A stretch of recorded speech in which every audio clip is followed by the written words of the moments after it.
Alright, guys. How y'all doing tonight? What's going on? This is the Club of the Man 1993, and we are live on a Wednesday night to review AEW Dynamite from this past Saturday. Not tonight's episode of Dynamite, which I will still try to watch, of course. But I have a lot of catch up to do. I was going to try to review this Monday, but, I just didn't have time. Like I said, I had a super duper busy weekend. I've had no time. Work's exhausting right now for me with so much overtime. I didn't have time. And then yesterday, I just had a very bad day. I was not in the mood. So, as I said before, just do the best and just move on.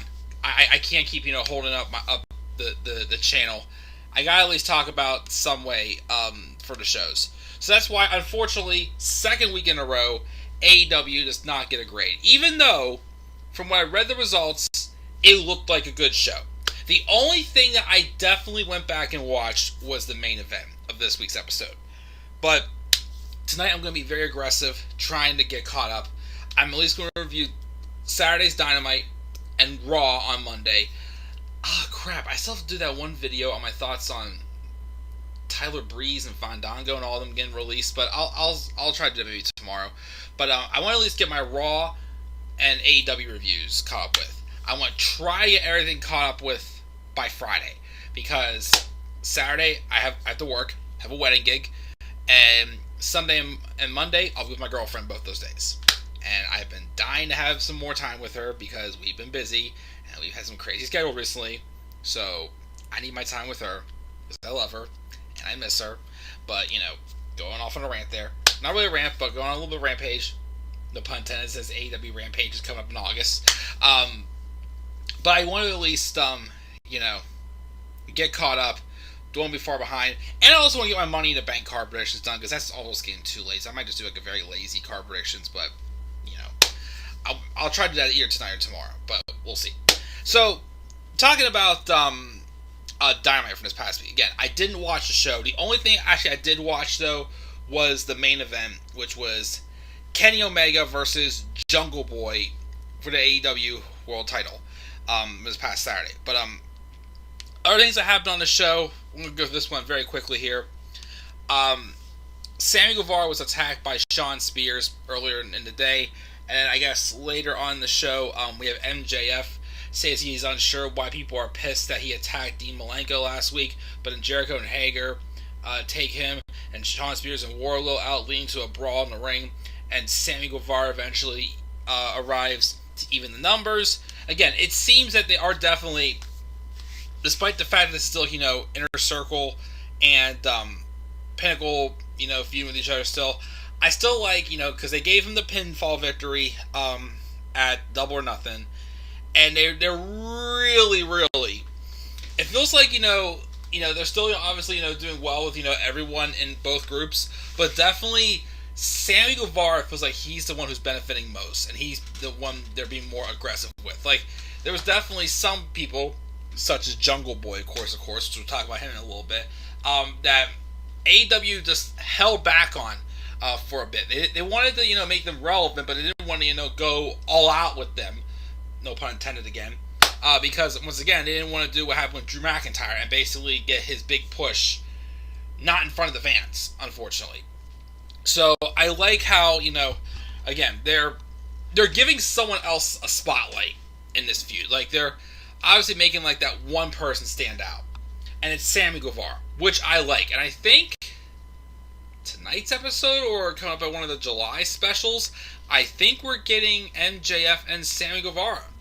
Might want to save that for a pay-per-view match, but I'll still take it. It's whatever. Of course, there's, I think this week's the last episode of Dynamite before they hit the road again. So it could be a nice hot feud to start off the road trips again. But again, I definitely do appreciate that they're definitely giving kind of Sammy like that spotlight in there and really making him a great babyface for sure. And I felt that he's a kind of a babyface that, yes, they have your Hangman Adam Page. Yes, well, your Cody Rhodes, who I know a lot of people are starting to get a little tired of him, but you're creating a fresh new babyface in Sammy Guevara, which I really appreciate for. So, that seems good there. Hangman Adam Page also had a match with Powerhouse Hobbs. As another person I like they're starting to get a little more of like singles highlights too, is Powerhouse Hobbs. Because when he did turn heel and he joined Team Taz, it was still always Brian Cage and Ricky Starks, which I like both of them. But for a while, it was just like, why did you have Powerhouse Hobbs team with them if he's literally not getting much of a spotlight at all? But recently, they've kind of given him a spot. And in this match, because I when I was fast forwarding through, I did briefly see a little bit of this match. I thought it was good. And of course, Ricky Starks came down with the FTW Championship belt, but then Brian Cage got him away. And of course, even afterwards, Hangman I think went for the buckshot, but then Hobbs countered him, and Hobbs still lost as Christian Cage got the victory, but they didn't make it look like the typical he got distracted and he gets a roll by it. No, like they actually made him still look dominating even after a distraction, which I liked. So, like I said, I hope they continue to, of course, also give Powerhouse Hobbs a spotlight. I mean, they probably might have to, since it looks like they are pulling Brian Cage away from Team Taz with Ricky Starks and Powerhouse Hobbs. So, we'll see what happens. That was a good match. The Young Bucks were bragging about being the tag champions. Santana and Ortiz, his mentor Conan, comes face to face with Tully Blanchard. In the ring, with the interview becoming quite intense, and FTR revealed themselves to take out Conan afterwards. Vicky Guerrero also is again just saying how Andrade El Idolo is the future of AEW, which I could buy into. Matt Sydal took on Dante Martin of what's that group called? That newer group. Forgot their name already. Crap, but they're fun. Christian Cage gave Jungle Boy a pep talk, and then Jade Carr once again calls herself that bitch. Miro also addressed Brian Pillman Jr., warning him about their upcoming match, as he's going to be accepting a shot at the TNT title, which should be good. Ethan Page defeated Bear Bronson, wherever that is, by pinfall, and says how he is not done with Darby Allin. He wants to put a nail in the coffin on July 7th, which is Road Rager, I think is that special. Road Rager. He will take on Darby Allin in a coffin match, which, okay, I mean, I'm sure it's probably like a casket match, maybe. Been a while since we had one of those. When's the last time we had one? The last one I honestly can think of? Well, no. I was going to say Daniel Bryan and Kane on the SmackDown after Rumble 2015.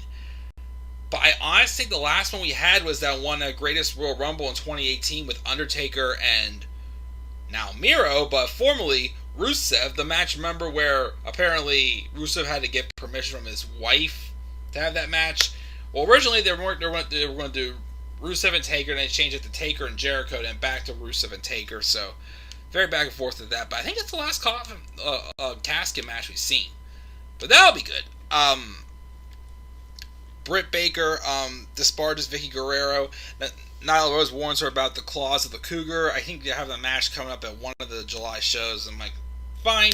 Again, they had a good match when they fought in the women's eliminator tournament, which I still think Britt should have won that match. So, fine. On just a weekly show, fine. Some bigger though for pay-per-view, please. I don't know what it could be. They could maybe do, Baker and Statlander. They were supposed to do that match one-on-one at Double or Nothing before Britt got hurt last year, so I'd be fine with that being shown on pay-per-view.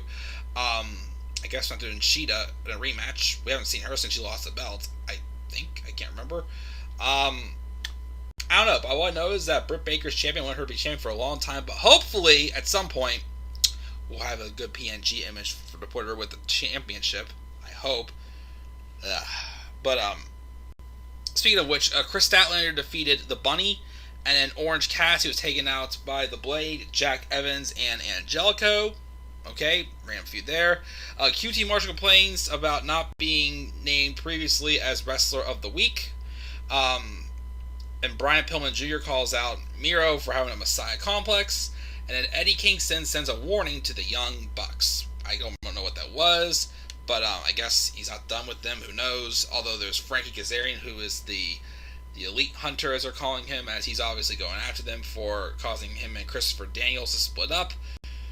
Could lead to a match with him and Kenny at some point, maybe. I don't know. They teased another match that I want to see, actually, between with Kenny.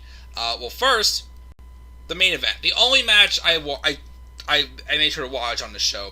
Kenny Omega and Jungle Boy for the AEW World Championship. Awesome match. Here's my only gripe, though. They should have saved this for a pay-per-view. They should have just saved it for a pay-per-view. I mean, I'm not going to knock it. The match at Double or Nothing, that triple threat match with Omega, Pac, and Orange Cassidy, ended up being outstanding. A lot. I mean, I knew it was going to be good, but I thought it was going to be that match was like, it's good, but okay, let's move on to no. This was amazing and just off the charts. Amazing. If they had nothing else to do, I honestly would have had at Double or Nothing. They could have done this maybe to actually have this match on pay-per-view. They could have had the Casino Battle Royale open the show, and the winner faces Omega in the main event. And they could have had Jungle Boy versus Kenny Omega in the main event of that show. Just saying, because, gosh, like a match like this, the commercials really, like, take out so much more time. We could have seen so much other things happening. Because, like, again, you can tell in this match, this was a match where it was meant for Jungle Boy to go all out. Again, I said earlier, AEW obviously held back on some stars, especially Jungle Boy, because they knew Jungle Boy could be a big star. But they wanted to save, him having his big moments in front of a live crowd. This man is over as hell. And yes, we knew he wasn't going to win, but, when he tells that story and, puts up the fight and really pushes Kenny Omega to the limit like he did, like, you made a new star. Like, Jungle Boy is, he's smaller, he's younger, he's only 24 or whatnot. He apparently has Anna Jay as a girlfriend, because there was a photo of them kissing after the match, which, good for them. But I wish they would have saved this match for pay-per-view. This match needed more time.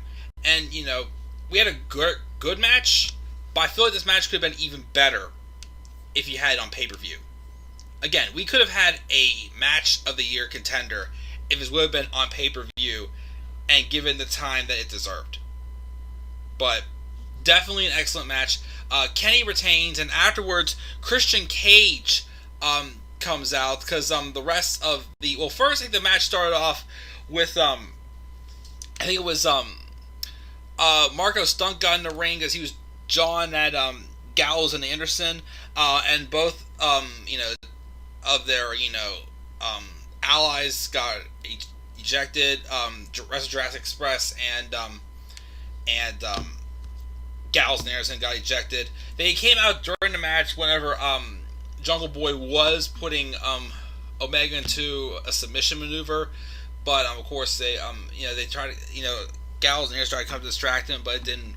But they Jurassic Express came out to stop them. After the match, though, again, like I said, Christian Cage came out to attack Kenny Omega, but then the Hardy family, Matt Hardy and his crew came out and surrounded Cage and took him out with the Young Bucks to end the show. Again, probably at some point in July, we're going to see Matt Hardy versus Christian Cage. But I still kind of wonder if that's going to tease, the lead to... Because I said they would do Hangman and Adam Page and Kenny Omega at All Out. Starting to feel they may wait on that, because they really aren't teasing much with him getting back into the main event picture yet. So maybe we'll do Kenny Omega and Christian Cage at All Out. Maybe. Who knows? I feel like probably at some point, though, in July, we'll probably get Kenny Omega and Frankie Kazarian, maybe. But, we'll see. That's the show, guys. Again, that was, that was my review. Again, I didn't get to watch all of Dynamite, but like I said, I didn't have time to catch up So I gotta move on and at least talk about what I liked, what I was able to recap what all happened. So for the most part, a good review. But like I said, no Greg's. I didn't watch Greg's. I didn't watch the whole show. I'm gonna try to squeeze in my Raw review also before I go downstairs to watch Dynamite. And we'll see how I'm feeling after Dynamite. See if I try to catch up on anything else tonight. But I definitely have a lot to catch up on. But like I said, work's is crazy, and life is life. But I'll try to get everything caught up, including my SmackDown review, by Friday. We got one person in live chat. We got Will Raleigh Sport Raleigh, newbie. What's up? He says, "Hi, I like the stream. AEW Elevation and Dark are good. Did you see Ty Conchi dancing with Aubrey Edwards, referee last night on Dark? Funny, don't get that on WWE." I didn't see that, but nice. I mean, I don't watch Dark or Dark Elevation since there's a lot more content to watch. But if you enjoyed it, nice. I'm sure that was some entertaining stuff, but yeah, for sure, I definitely agree with all that. But yeah, that was Dynamite for this past Saturday. Again, I didn't give it a grade, but I'm gonna have to move on. I'm gonna do Raw next, watch Dynamite, try to catch up on. I have to finish editing the next portion of my wedding. I'm editing, and then I'll try to get a good portion of my Money in the Bank card done tonight. I don't know, but definitely the next stream will probably be my NXT review. Again, I still gotta do a video also on the releases from last week, but I'm not gonna make like super duper crazy graphics from that. I might just come on and wing it. Who knows? But that'll be soon, guys. So guys, once again, thank you for joining me live. What are your thoughts on this past Saturday night edition of AEW Dynamite? Again, we return to Wednesday night starting tonight, as we have the last pandemic era Dynamite, which takes place at Bailey's Place in Jacksonville, Florida, before we hit the road for Road Rager the following week. So guys, what are your thoughts this week on Saturday's episode of Dynamite? Leave us down in the comment section below. Slap a like on the video and subscribe for more content on my channel. Follow me on Twitter at DemandAirBoy93. Until then, guys, I'm checking out. I'll see you soon for my Raw review. And until then, guys, have a great night. Peace out, everybody.